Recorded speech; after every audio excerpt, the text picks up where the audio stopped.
hands roll for this one. We've asked a few people to get in, but since it is 4 o'clock, we are going to get started. She is the reason that any of us are here in the first place. She's changed a lot of lives, and today we're going to have a conversation with her and some stories and experiences from the life of the one, the only, Lauren Faust.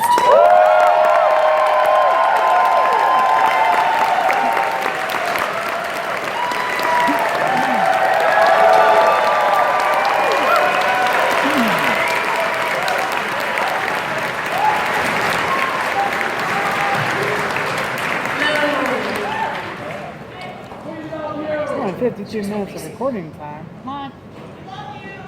Thank you, I love you too.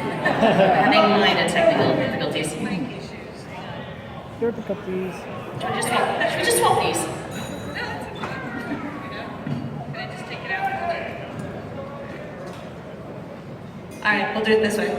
Magnificent. Right, so, Lauren, the questions that we're going to go through today, we have some questions that are already set, some submitted questions, and if we have time, we'll do some live Q&A with some of our audience members. Sure. Brilliant. So, what inspired the world of Equestria as you envisioned it when you were first conceptualizing My Little Pony? Hasbro came to me and asked me to put together a rough pitch, a simple idea to kind of get the ball rolling, to see if they were interested in working with me and my ideas.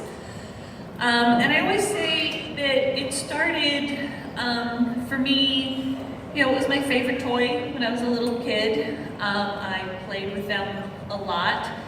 My work and the way I like to tell stories is very character-based. So the first thing I did was actually go to the attic and pull out all of the toys from when I was a kid, because I still had them all, and kind of sift through them and try to remember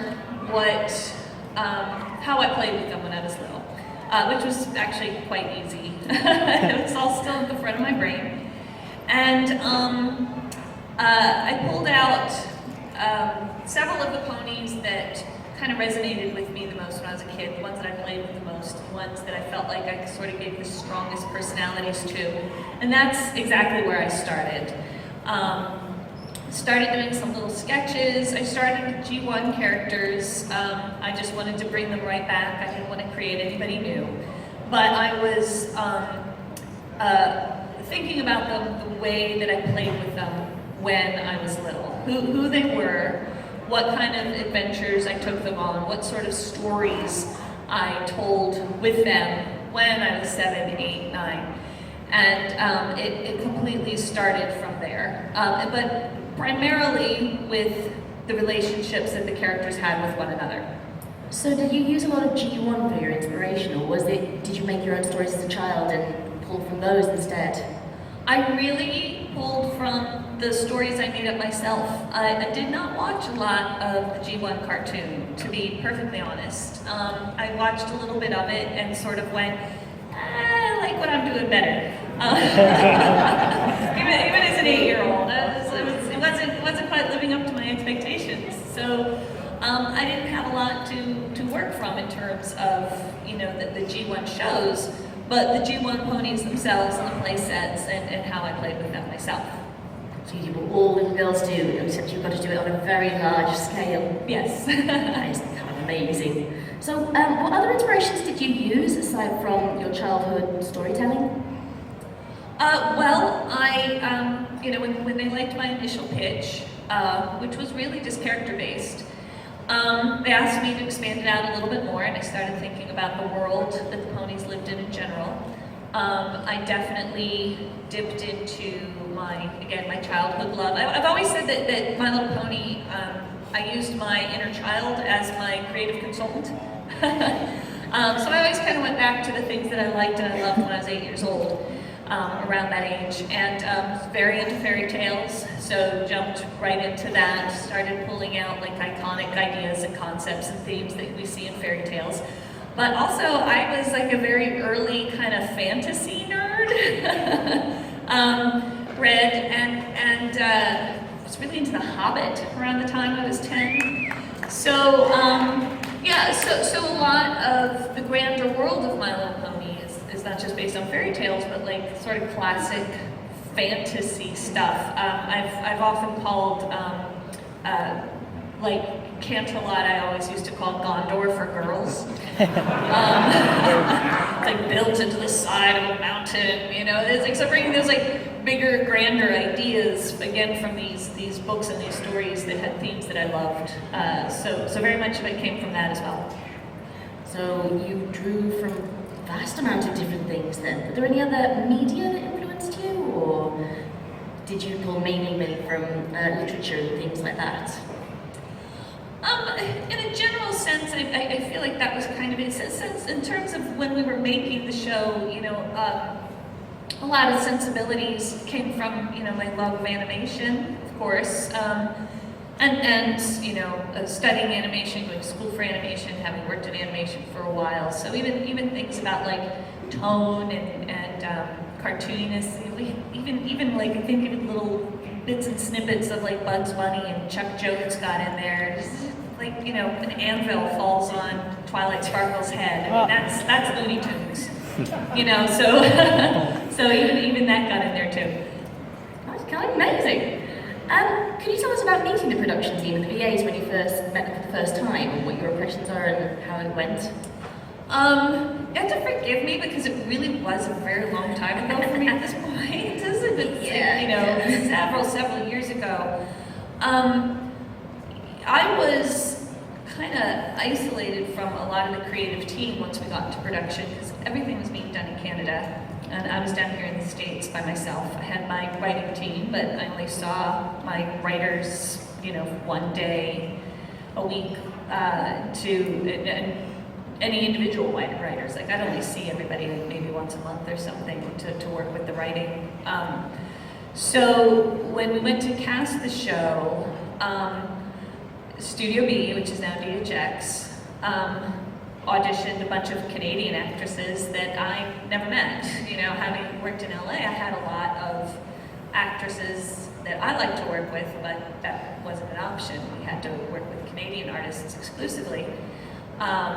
So they sent me auditions. So these were names I didn't know. I'd look them up, faces I wasn't familiar with. I was just listening to the voices. So, and I was listening to them to see whether or not they A, were funny, B, great good actors, and C, embodied the feeling of the character of what we wanted from the character. So my first impressions were almost like entirely professional in that sense, because all I was hearing were their voices. Wow, I genuinely did not know that. Yeah. It was a learning experience. Were there any surprises when it came to pairing VAs with the respective characters as things went along? Well, again, just because it's just a process of, and this is how it works everywhere. They send you auditions from anywhere between maybe 4 or 5 people to, you know, sometimes over a dozen.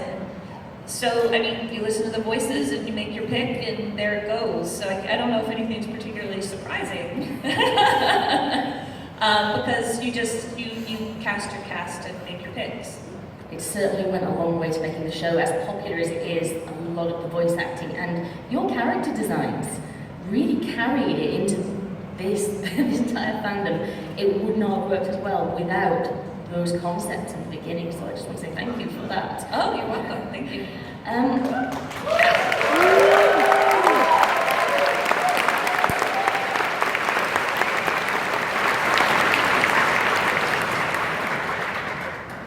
What sort of concepts and ideas or locales were drafted that never really got to appear in the show, but that you would have liked to have seen someday? I don't know.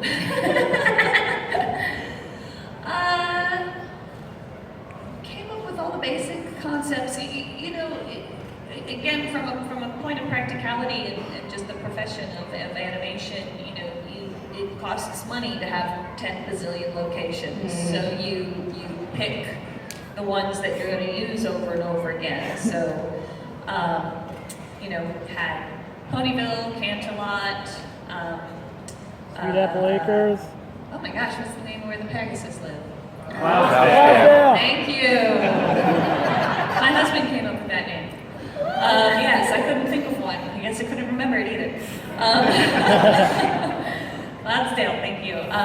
So I came up with those main locations, expecting to go through them constantly throughout the series. So I'm not sure I can say that there were any locations that I've come up with that. You know, like when you're making these shows and you're working with your writers, you know that it's going to evolve as you're going. So you know that new locations and new ideas and new characters are going to come up as you're creating the show. So I was just sitting back to wait to see what would happen. So. Were there any plot lines or any character? Because you said it's a very character-driven show, and you conceptualized it as this very character-driven piece.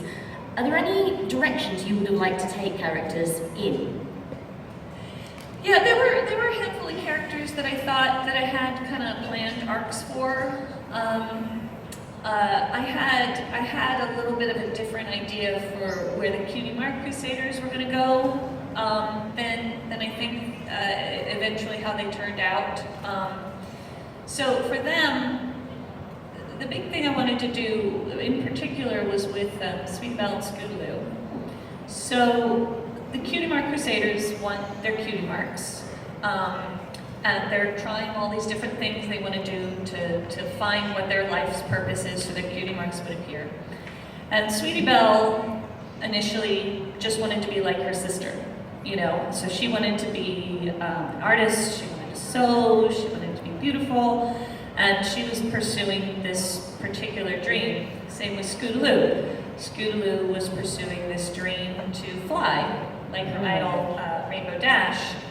And the story I wanted to tell with those two was that, you know, we don't always, it's gonna sound sad at first, we don't always get our dreams, you know? Sometimes you work really hard pursuing a very specific goal, something that in your brain you think you're meant to do, or that you really want to do, but sometimes we find out that our life has a different purpose than what we're shooting for.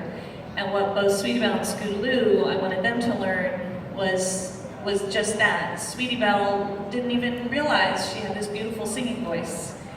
And once she gave up trying to be someone she wasn't and embraced what was really talented about her, and same with Scootaloo, that maybe she'd never be able to fly, but she's amazing on her scooter, that their cutie marks would appear once they really accepted who they were. And that was the arc that I was going with for those characters. I understand it ended a little bit differently for them in the show, but that's an example of some characters that I had specific arcs in mind.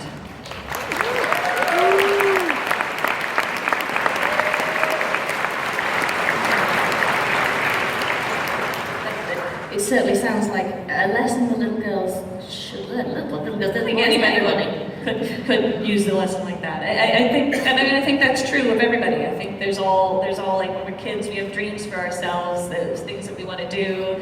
Something as big as I want to be a rock star. Something as mundane as, you know, maybe I want to get married. You know, sometimes we don't get our dreams, but that doesn't mean that there is something more important that you're meant for. Were there any lessons in particular? Because it's quite an educational show with sort of life lessons and emotional intelligence. Is there anything in particular you wanted your audience, at the point where you started, you wanted them to get out of the show from a learning perspective? Well, maybe nothing so specific. I think, for me, I think those are the kinds of stories I want to tell. You know, some storytellers just want to make you laugh. Some of them just want to keep you on the edge of your seat. There's different ways to get an audience riveted and interested in a story. And for me, that is about connecting to a character and relating to their journey. So in all the stories I like to tell, they are all about a character learning something about themselves. So it's partly for the audience, you know, like the story about the Cutie Mark Crusaders. That is a life lesson for somebody to learn. And, you know, part of me is like, yeah, sure, this could really help somebody someday. But the other part of me is like, this is entertaining. You know, this is fun to watch a character, to get really invested in a character and their flaws, and seeing them going like, oh, you're so close, I just want to see you get it right. And when you're really invested in the character and you see them change and you see them learn, that's satisfying and that's entertaining. And that's storytelling to me. You can definitely see that it's carried through into a lot of your work, that angle of character-driven storytelling, and it is really admirable that across your entire repertoire you have carried through on that dedication to characters. It is very, very admirable. Oh, thank you. Yeah, like I said, that's just how I like to tell stories. Certainly works.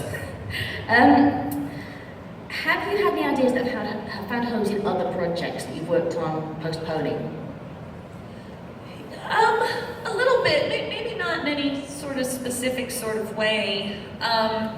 You know, because every show is different, every character is different, every team that you work with is different, and it's important to use the strengths of your team and work with your team and their ideas. But in terms of like themes and concepts, without being able to come up with anything specific, I would say yes. You know, that I'm like, oh, I didn't quite get to go to this place with this character that I wanted to, but here I have this new character that's in a similar situation. I can take them to a similar place, even if it's not exactly the same thing. It's like, oh, I can finally tell that story about that feeling, or I can finally tell that story about that lesson, even though it isn't exactly the same as it would have been in the other show. It could be similar in this one. Also, that you do that, get that creative satisfaction, just postponed a little bit. Yeah, and that's a. I mean, I think that's a big thing about being creative in general. Recently, in a lot of talks that I've had, the question of rejection has come up a number of times, and how to deal with rejection. And I remind people that, you know, just because somebody said no to something now doesn't mean that it's done forever. You know, you might be able to revisit that idea 10 years from now, 15 years from now. The timing could be different. You just haven't found the person who likes that idea yet, or the right venue to use that idea in. So, yeah, you just put it in your pocket and take it out later. Do you have like a book of unused ideas? You're like, right, I can fit through this one. It's all in here. Oh my. Yeah, I mean, it's not that I don't write it. I don't know. It just sticks in there. I tend to remember it. Must be all the good ideas stay just right there. Yeah. What are some of the more memorable moments of working on Pony and working with your team? I think there's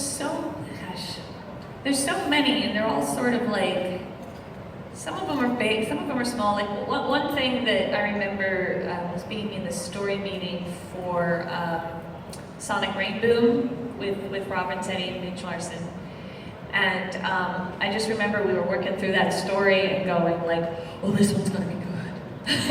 Like it was just kind of coming together really well, and everything was falling into place. And you know, sometimes you're working on stories and you have to like really struggle to make it work, and that one just came together really nicely.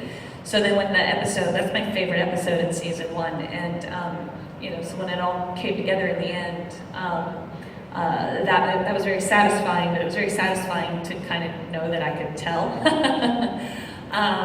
That's a strong memory. Here's kind of a little, like a small one, but kind of a funny one. Well, first I should start with like getting to direct John Delancey was a very memorable moment.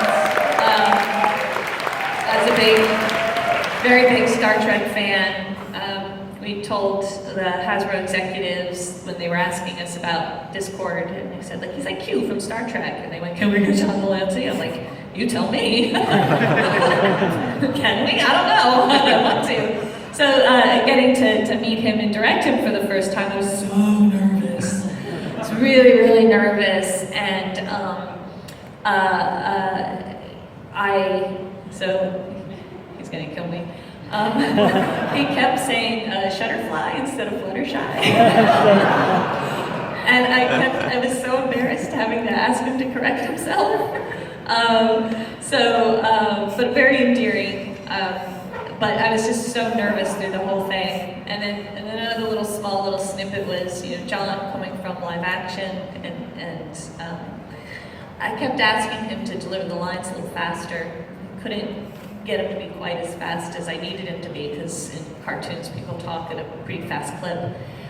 So you can speed up characters' voices quite a bit. Most of the shows I work on, the actors deliver their lines. You want it to sound natural, so you don't want them to speed through the lines. You ask them to speed them up like 5 to 10%, which is usually forgivable in animation. But with John, the episode was a little too long. I said, "Can we speed him up 15%?" And I remember her being really excited that we sped him all the way up to 15%. It still sounded okay. I'm like, yes. That's a very small, little, silly sort of thing. But for somehow that really sticks in my memory. It shows you took a lot of pride in your work, that's something you go, yes. Yeah, I know. Yeah, exactly. It's of all those of all the little things, and that was one that stood out. I mean, I could probably prattle on forever. There's little tiny details like that. I'm trying to think of any of the ones that were just big and significant, but most of those revolve around when I started seeing the reactions online that were bigger than I ever expected. Those were some pretty memorable moments of just finding threads and threads and threads of people talking about it and going what is happening? What was that like when you started? When did you realize it had gone beyond its initial audience into this? I started. What was it? It was. It's gonna sound weird, but when I started seeing people talking about it in a positive way on 4chan. The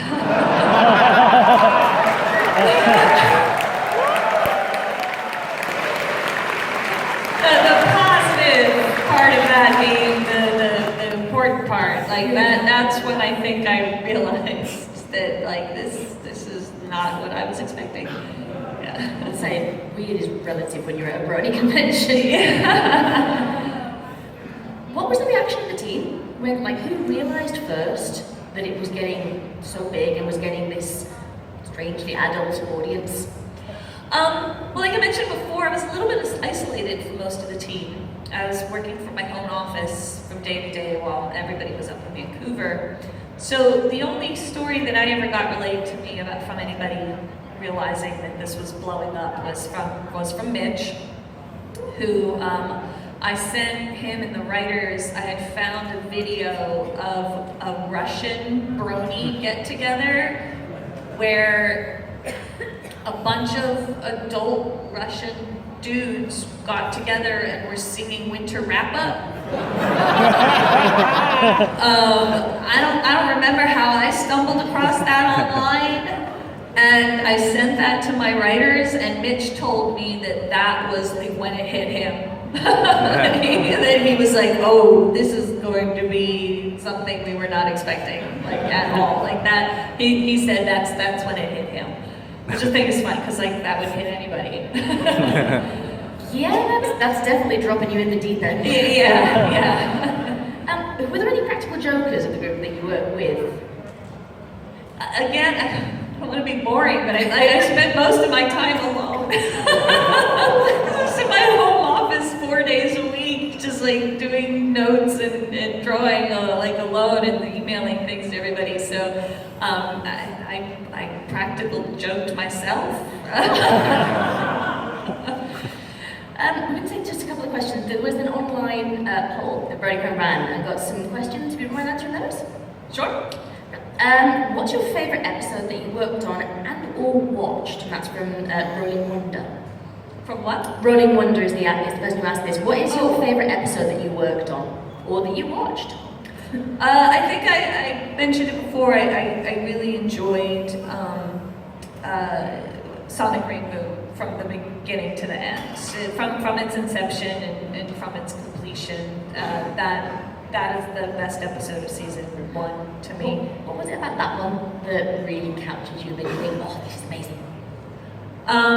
Well, that one for me felt like this is what I want the show to be. That's when everything kind of came together. I hate to be boring again, but it just keeps coming back to Sonic Rainbow for me. While you stated you had a vision plan for the main 6, did you ever have a vision or specific goal plan for Spike? I had a few little ideas here and there that I wasn't sure. Again, you know, while you're working with your writers and working with your team and seeing how things evolve and change, you know, maybe this character will go in this direction and maybe that character will go in this direction, but I do think that I figured that by the end of it all, he would at the very least grow to his full size and just be a gigantic, epic, awesome dragon breathing fire all over the place and ponies riding on his back and being You heard it here, guys.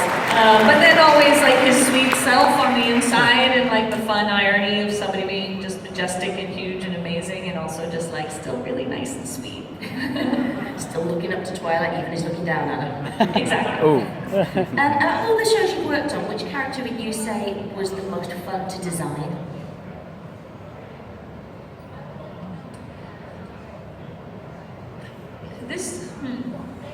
It's funny because like the ponies are basically all the same except different hair. Yeah, different name. And slightly different eye shapes. So the only one that really kind of I'd say would stand out. Let's see. It wasn't that there were characters that were more fun to design than other ones, but ones that might have been a little more challenging. Rarity stands out to me because there's an interesting design aspect to her hair that's based off of the character Margaret from Dennis the Menace, where her hair looks like it's a flat piece of paper that's just curled in let's see. I think there were like maybe 5 different versions of Granny Smith before we settled on. It was really hard to figure out how to draw a really old woman and still make her appealing. Spike, I'm actually particularly proud of. Like every time I look at him, I'm like, did a good job on him. I was trying to find a really like a middle ground between a dragon and a toddler. So that's why he kind of has a bit of a diaper butt. So he's got the little arched back, and his belly sticks out, and his butt's kind of big, and his little legs are a little bit hyperextended because I wanted him to look like a little 2-year-old toddling around to try to make him cute. So I'm actually pretty proud of the Spike character design. Now you've described it like that, now so much. It's got a diaper butt.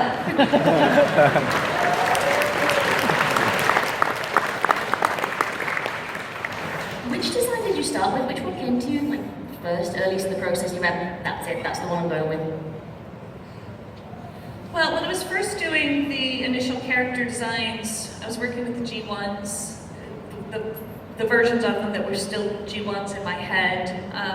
And I was just trying to come up with the, you know, what is the base pony body? Because I knew that's where it was going to go. It's like the all ponies were going to be the same, they're just going to have different hair. But of course, the character that I was drawing to try to figure out what a basic pony would look like was Firefly, which became Rainbow Dash, so that's who I'd say.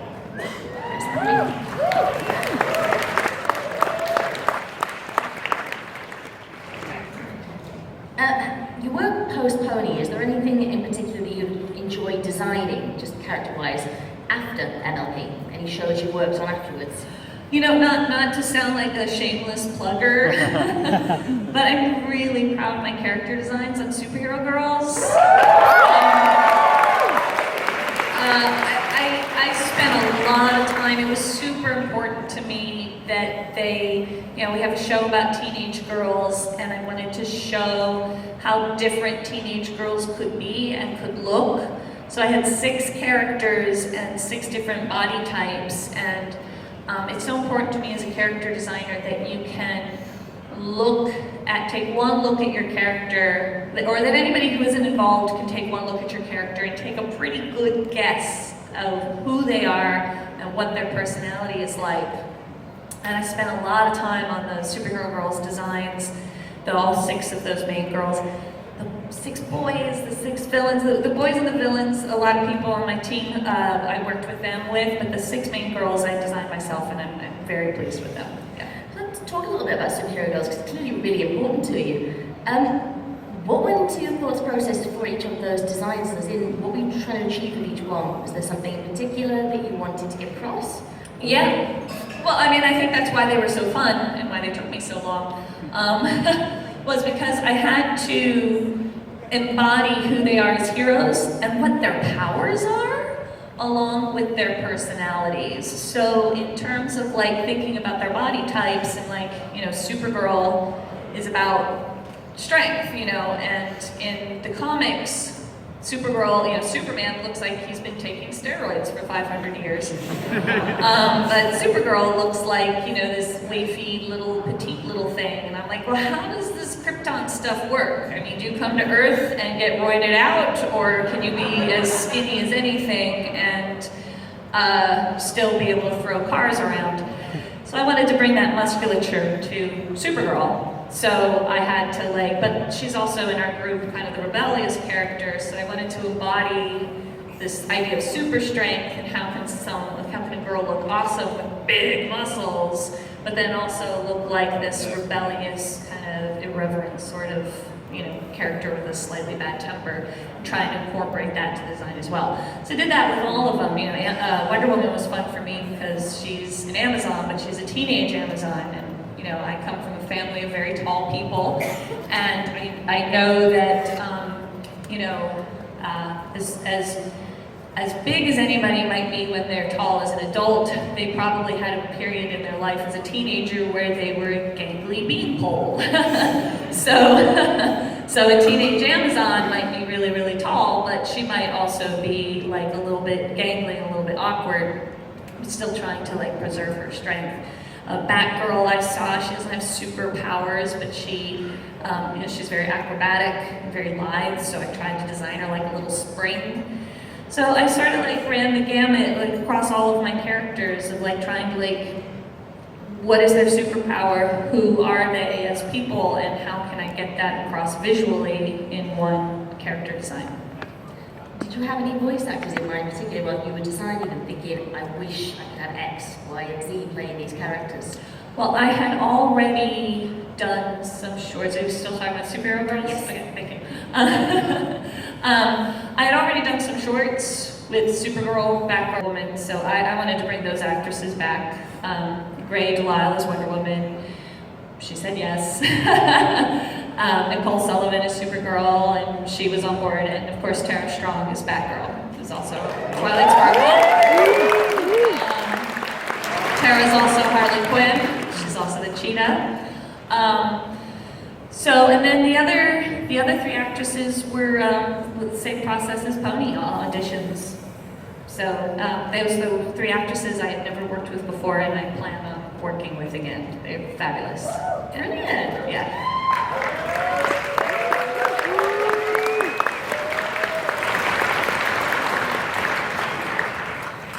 Right, we're going to go into live Q&A, if that's okay with you? Yeah, certainly. Right, so security are going to make sure that those with accessibility issues are coming to the front first. Yep, here we go, they're coming up to this. So they're going to organise, can you please get into a line here by the microphone? Can we have that spot off, please, because we're kind of blinding the audience. Thank you. Where's blind me instead, that's fine. Right, so here's those with accessibility issues at the front, please. If we have a couple of steps behind the people at the front, just to make sure that there's no traffic issues.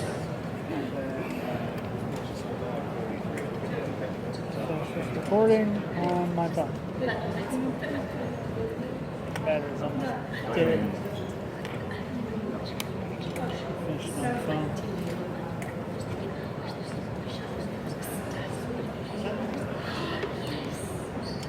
All set?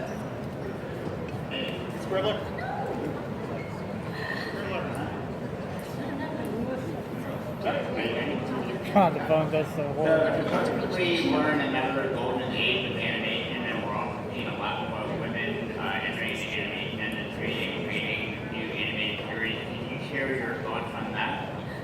Could you get a little bit closer to the microphone, hon, because we can't quite hear you. Thank you, sweet. That's right. So we're supposedly in another golden age of animation, and we're seeing a lot more women entering the animation industry and creating new animated series. Can you share your thoughts on that? It's actually like a really wonderful time for women in animation right now. I think a lot of doors have opened in the last few years. I think they've opened because the studios and the media companies are finally acknowledging that girls like things like comic books and cartoons. And on top of that, they're giving it a try, and it's working. So it's a really exciting thing to see things like movies like Captain Marvel come out and be successful. I don't think they would have 15 years ago, because I think there's also a shift in giving women a chance. There's a shift in giving girl characters, girl shows a chance, but there's also a shift in the minds of boys and men that they don't have to be embarrassed liking things about girls or looking up to characters who are girls, and it's really amazing for me to see that finally setting in. So it's a wonderful time for women in animation right now. Well, thank you for all you've done, and keep up the great work. Thank you.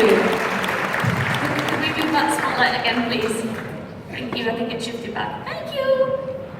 Hi, Hello again. Hi, my name is Tristan. You signed my Powerpuff Girls autograph thing earlier.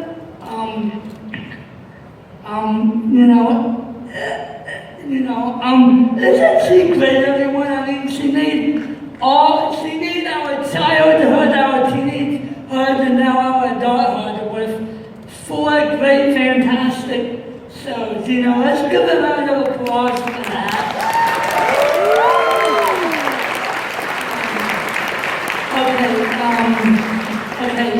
I have 3 questions I would like to ask you. The first one, when I was reading an article about your tweets or your tweets back in 2013 when people were asking Q&A questions, and you had planned more stories for like Luna and Sakura, and then I saw something on when you were being interviewed at a panel at GalCon 2016. You said that you had your own idea of how of why Luna turned into Nightmare Moon, and like even how, but you wanted to keep it a secret. And after doing a lot of thinking about it, I was thinking that like I could try a crack at it.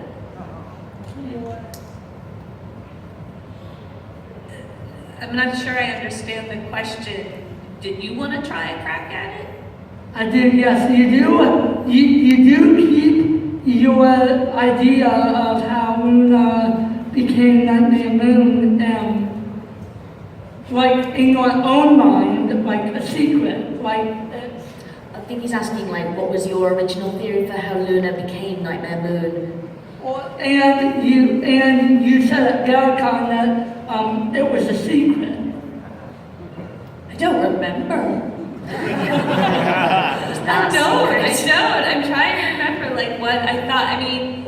Why Luna became Nightmare Moon. Earlier I said it's all in here and I remember it all, and I guess not. Maybe I wrote it down in some some notes. I think you mentioned Zecora earlier, and I had a brief idea that Zecora might have actually been a zebra from our world, and that maybe the Everfree Forest was a little bit of as a portal between Equestria and Earth, and that Zecora may have crossed through that portal from the savannah into the Everfree Forest and gained speech and her cutie mark, and that was a little bit of a snippet of an idea of something I thought a direction I might take Zecora in. So it's like, I'm sorry I can't seem to like jog my memory now, but there's some Zecora. Actually, that brings me into my second question. Do you plan on turning your... Now, it seems that Hasbro is making 1 hour shorts of MOP now that the show's ending to kind of expand the world a little bit. Are you planning on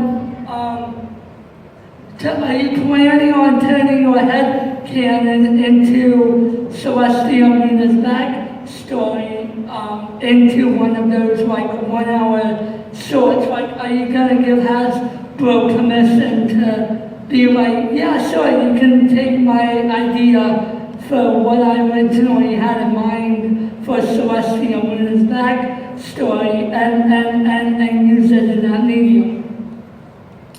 I think he's asking, would you like the backstory you originally came up for with his characters to be turned into 1 hour specials? You know what? I actually thought maybe they could be once. There was a time that I thought that maybe I actually had a big weird thing I worked out about the Everfree Forest and the Temple of the Sisters and all that sort of stuff. And I thought it might be one day a fun spin-off series to tell the ancient stories of the sisters and the Alicorns and what that place was, what the ruins were before the Everfree Forest took over that part of Equestria. But it wasn't. I never thought out. I never thought out much more than that. But I thought like, if there was ever going to be a spin-off, that might be a fun thing to explore. Is more ancient Equestria and what it was like before this time. Because like Celestia is supposed to be 1,000 years old. What was her life like when she was only 200 years old? Thank you very much for your questions. Thank you. We're going to try and limit it to one question per person because we've got a long queue. So one question per person from now on. Thanks. Thank you very much. Thank you.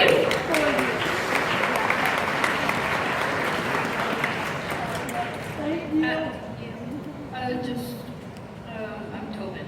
I wanted to know if Craig helped with any of the background characters' designs or ideas. Craig actually helped me a little bit with Discord. Craig, yeah, he you know what, it's kind of funny, I was really tired that day, and I had to turn the design around. I was struggling a little bit with his head. So I asked Craig what his opinion, what he thought, and he did a few little sketches for me. So there's a little bit of Craig in Discord, and Craig actually helped me design the uniforms for the Wonderbolts. Oh, nice. Oh. Thank you. That's definitely interesting information. He and I like to say that when you hire one of us, you get the other one as a creative consultant for free. Okay, wait, question, hon? Oh. A little bit of a Yeah, my seat's back there. So I was just wondering if you have seen the My Little Pony movie, and if you have, what you thought of it from like a writer's standpoint, and also what you might have thought of it from like just a general audience standpoint. I'm ashamed to say this, but I didn't get a chance to see it. I've got a really, really busy job and a toddler, and I just don't get to the theater. I just don't. But I'm That's on looking DVD forward to now. getting a chance to see it It's on eventually. Blu-ray. Blu-ray and DVD. Thank you. Thank you. Hi, I was wondering, how hard was it to get the rights for DC Superhero Girls, and how long that took?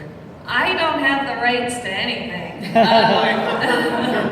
But DC and Warner Brothers came and asked me, they said, we own these characters, can you tell some stories about them? I own nothing. How long did it take you to get that show into production then?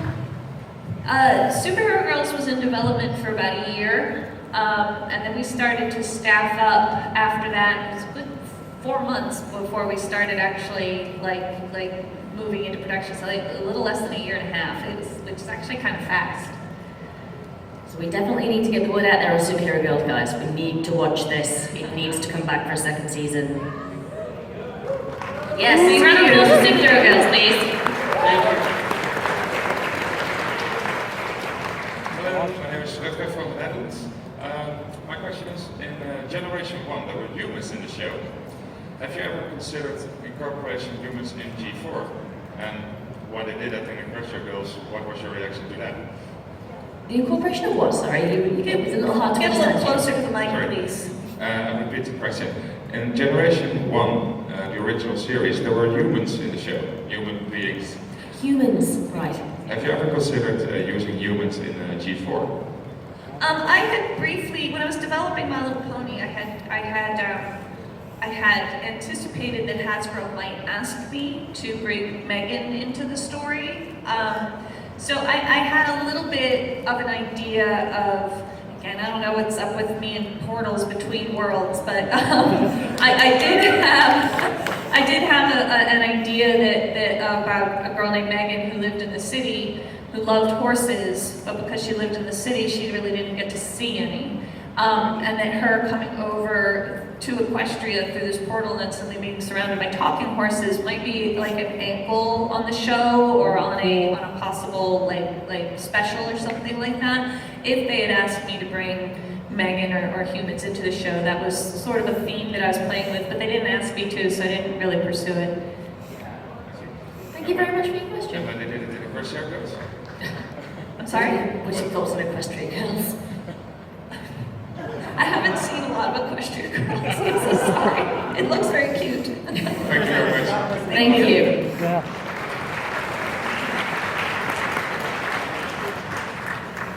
Okay, what's your question now? So I had a question about Fluttershy. What made you come up with her personality and design?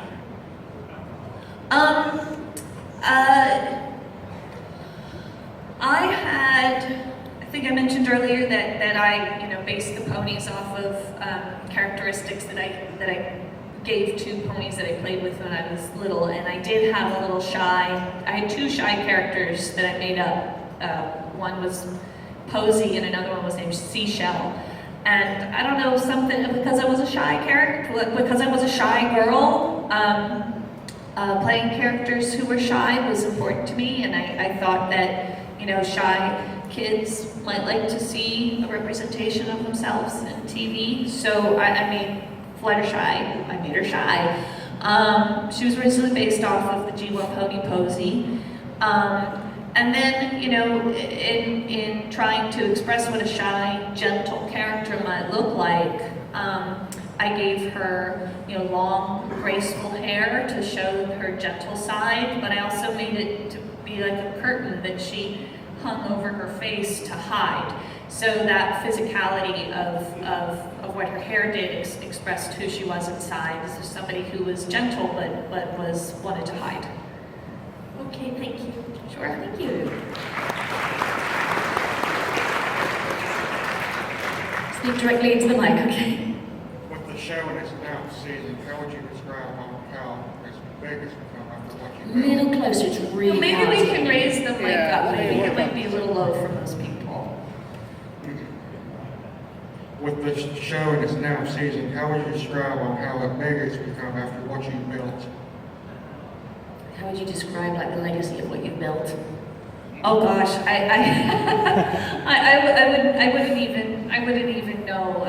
What's happened with this show and the effect that it's had on people has been so astounding and surprising and nothing I ever could have dreamed of or anticipating. But you know, I think that the part that makes me proud when you think about the legacy, what the meaning of what this show means to the people that it affected is you know, friendship and kindness. And I think that that's what's resonated with people. I think that's why a lot of people are here today, you know, loving one another, taking care of one another, accepting each other for their differences. I hope that's what the legacy of this version of My Little Pony becomes.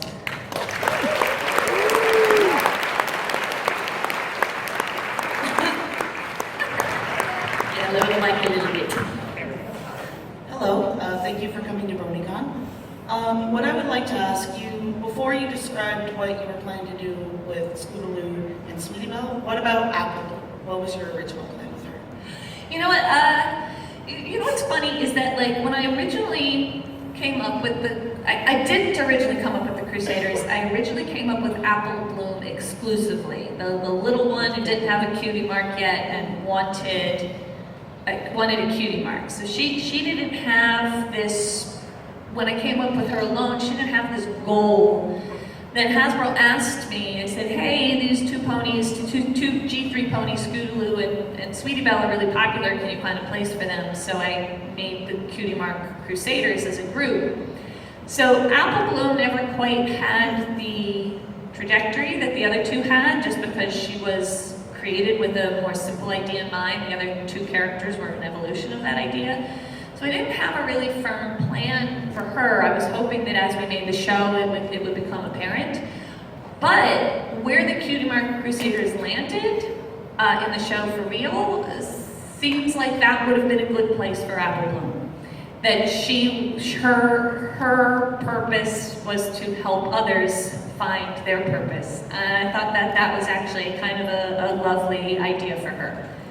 Thank you.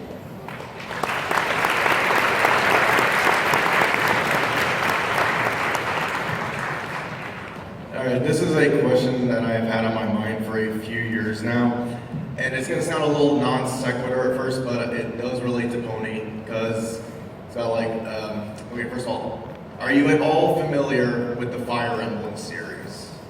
With what? The Fire Emblem video game series. Fire Emblem video game. I'm afraid not. Okay, I figured. Because the character right here, I know you can't see it, but she is named Florina. She's a Pegasus Knight, and her description here reads, shy, gentle girl who loves animals. Okay.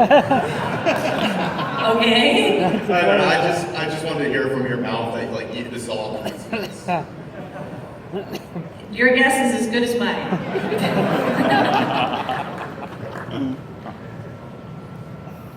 Would you consider Equestria Girls part of your canon for the show?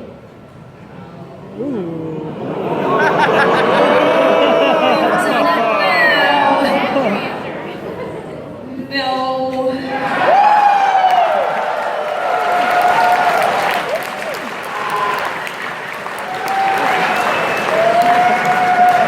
But that's okay. It's, you know, it grew way bigger and further beyond me, and then that was you know, it's not mine anymore. So it's okay, and it's a good looking show, and a lot of people like it, and a lot of people worked really hard on it. But that wouldn't have been my choice. Also, unfortunately, we would like to see you come back on /Monkey. Thank you.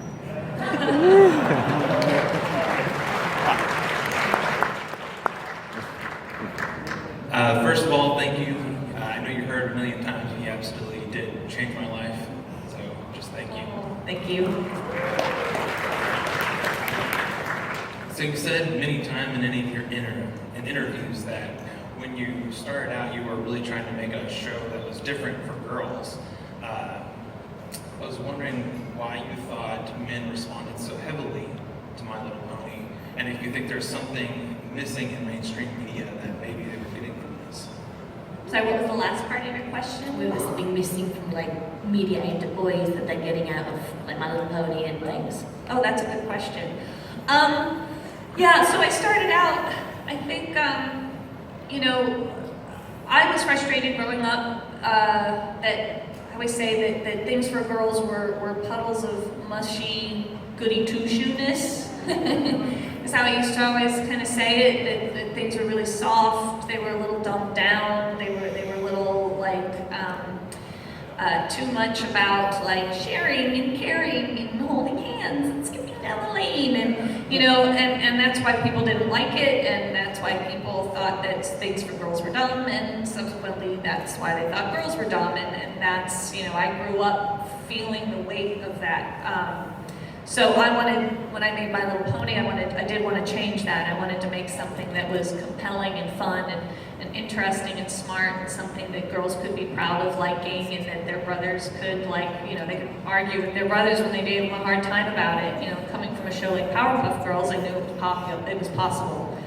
I don't know how it resonated the way that it did. I mean, my theory had always been, actually, that a lot of the first guys who took a look at My Little Pony might have been taking a look at it to laugh at it. You know, they might have been watching it to kind of hate watch it and laugh it and tease it, and then were surprised that it wasn't what they expected, and that maybe the novelty of that was what kept them watching. That's my theory. But I don't know. But when I ask people, you know, when I ask people early on, like, why do you like it? I'm so surprised. I was very surprised to hear, you know, young men saying that they related to these characters, you know, these you know, pastel-colored ponies, that they were able to connect with their challenges and their feelings. That really surprised me, and made me proud that they were open enough to let themselves relate to these very, very early characters. And perhaps that's what's missing. You know, maybe, you know, working in this business, when people are talking about we're targeting boys or we're targeting girls, when they talk about targeting boys, they just talk about jokes and fighting. Still very stereotypical for boys. Yeah, it's absolutely true. That's what they think boys want. And they must be missing something, because they don't let their characters have feelings or emotions or flaws. And maybe we do need more of that for boys as well. Thank you. We have time for one last question. This has to be the last one, I'm afraid, sweetheart. So unfortunately, yeah, we're out of time, so this is the last one. Lauren, did you spend some of your childhood here in Maryland? I grew up here. I'm from Suburban Park. I know the Inner Harbor like the back of my hand. I'm so sad I'm not going to get to go to the aquarium. So were there any specific experiences in Maryland that somehow made it to your, to whether My Little Pony or any of the other things that you'd worked on? Oh, I don't know if there's anything specific to Maryland, you know. It's just that I think, you know, this is where my creative brain was fashioned. This is where I bought all of my ponies at Kitty City in Glen Burnie. It's, so if I had to connect anything that I've done to Maryland, it's just that this is where I grew, and this is where my creativity formed. Thank you. Thank you. Thank you. Thank you very much for joining us today. My pleasure.